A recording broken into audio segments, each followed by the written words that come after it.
लेकीच्या लग्नाची तरतूद करताना, आई बाबा लेकीच्या लग्नाची तरतूद करताना मुलीच्या शिक्षणाची आणि कष्टाची शिदोरी तयार ठेवा. आई बाबा 18 वर्ष व्हायच्या तिचं लग्न लावून देणं म्हणजे 18 वर्ष व्हायच्या तिचं लग्न लावून देणं म्हणजे पंख फुटण्याआधी ते छाटण्यासारखं आहे. पंख फुटण्याअगोदर ते छाटण्यासारखे. त्यावेळी तिला एखादी कला कौशल्याने शिक्षण द्या. त्यावेळी तिला एखादी कला कौशल्याने शिक्षण द्या. देव न करो पण उद्या तिच्या आयुष्यात काही संकट आलं तर तिने कोणासमोर हात पसरण्याची वेळ येऊ नये. मी माझं आणि माझ्या मुलांचं पोट भरू शकते हा आत्मविश्वास तिच्या डोळ्यात असायला हवा. मी माझं आणि माझ्या मुलांचं पोट भरण्यासाठी सक्षम आहे हा आत्मविश्वास तिच्यात असायला हवा.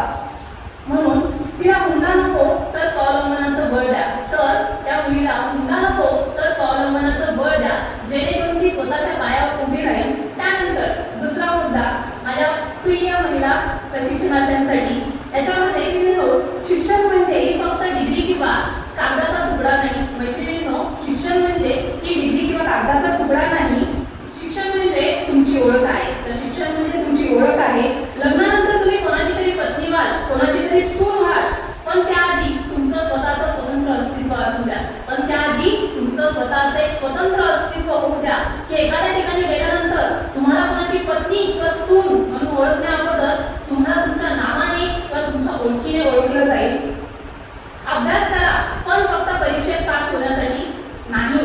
अभ्यास करा पण फक्त परीक्षेत पास होण्यासाठी नाही, तर आयुष्यात यशस्वी होण्यासाठी. तर आयुष्यात यशस्वी होण्यासाठी अशा रीतीने शिका, अशा रीतीने शिका की उद्या तुमचं भविष्य कोणाच्या मेहरबानीवर नाही तर तुमच्या कर्तृत्वावर उभं असेल. शेवटी इतकंच सांगेन, सावित्रीबाईंनी शिक्षणाची ज्योत पेटवली. सावित्रीबाईंची ज्योत अखंड तेवत ठेवण्याची जबाबदारी आपली आहे. आता ती ज्योत अखंड तेवत ठेवण्याची जबाबदारी आपली आहे. आज आपण शपथ घेऊया की आपण फक्त सुशिक्षित नाही, तर आज आपण शपथ घेतोय की आपण फक्त सुशिक्षित नाही तर स्वावलंबी बनू.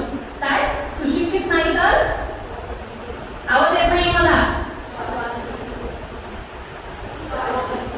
काय बनायचंय? सुशिक्षित बनायचंय की स्वावलंबी बनायचंय? स्वावलंबी म्हणजे काय की जेव्हा उद्या तुमच्या हातामध्ये एखादी कला असेल, त्या कलेच्या माध्यमातून तुम्ही जर पैसे कमवताय तर तुम्हाला कोणाला मागायची वेळ नाही येणार. कारण ही गोष्ट खूप इम्पॉर्टंट आहे. कारण भविष्यामध्ये कोणी आपल्याला सांगितलेलं नाही काय कधी होऊ शकतं. तर त्यामुळे इथे जेव्हा तुम्ही शिक्षण घेताय की फक्त मला डिग्री केलं उद्या लग्न झालं जॉब नाही केला असं म्हणून चालणार नाही. तुमच्याकडे कुठली तरी कला जी काही असेल, तुम्हाला आवड असेल ती जपायला शिका आणि त्या आवडीच्या माध्यमातून ती 4 पैसे कसे कमवू शकते याचा विचार करायला शिका. कारण हा उदरनिर्वाह नाहीये, तर तुमची ओळख आहे जी तुम्हाला उद्या जाऊन प्रत्येक क्षेत्रामध्ये, घरामध्ये असेल, प्रोफेशनल आयुष्यामध्ये असेल, तिथे तुम्हाला तुमची ओळख आणि तुमचा सन्मान मिळवून देईल. धन्यवाद. जय हिंद.